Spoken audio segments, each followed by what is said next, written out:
actuality, replacement that is soon to arrive frees up innovation in terms of scope and accounting, allowing for specials that are truly deserving of the moniker. A medium-sized supercar like the Lamborghini Huracan Sterrato, which has terrorized Ferraris since 2014, is an example. A production version of the Lamborghini Huracan Sterrato concept from 2019 has been revealed. The Tecnica and sterrtao, perhaps two of the most full variants of the Huracan bloodline thus far, were already released in the past 18 months. Naturally, if you speak any Italian, the name of the game should be obvious since Sterrato literally translates to dirt road in Italian, a name that eschews romanticism and is instead utterly descriptive. Therefore, Lamborghini has made the necessary tweaks to make the Huracan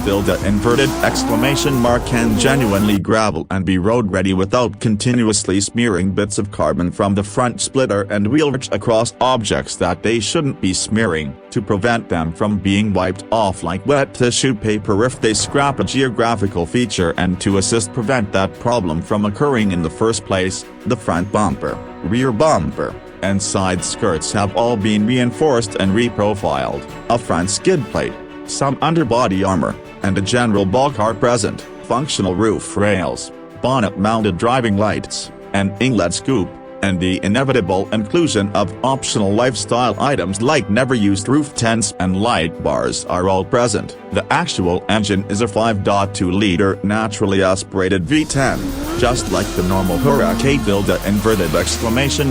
RWD, which produces an effortless and dependable 600 horsepower and 413 pound-feet of torque at a red line of 8,700 revolutions per minute. Although there is a specific engine tune for the Sterrato, you will still need to rev the engine because the maximum torque isn't reached until 6.5 grand. Not generally an issue because the V10 should be listed as an auditory national treasure above 8,500 revolutions per minute. Why is there no high horsepower? Since that level of tuning is a more laid-back choice, it probably has more to do with durability and drivability than anything else. Plus, on slick conditions, massive horsepower is less beneficial than the capacity to really put what you have to the ground.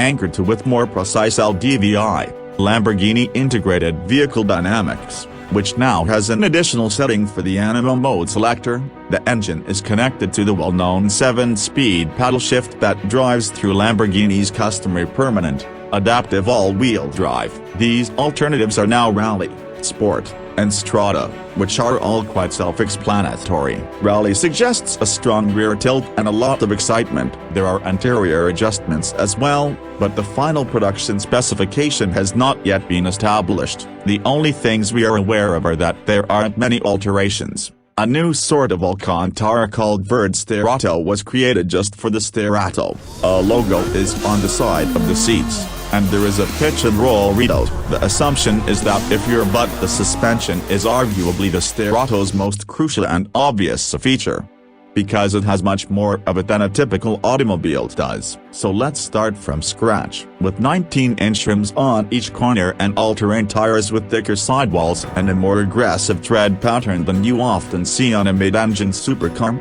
the wheels and tires are smaller and taller, respectively. Steel would provide more initial bite, and you definitely won't be stopping the Sterrato from 150+ miles per hour as you might with a more devoted track special. But the brakes on the Huracan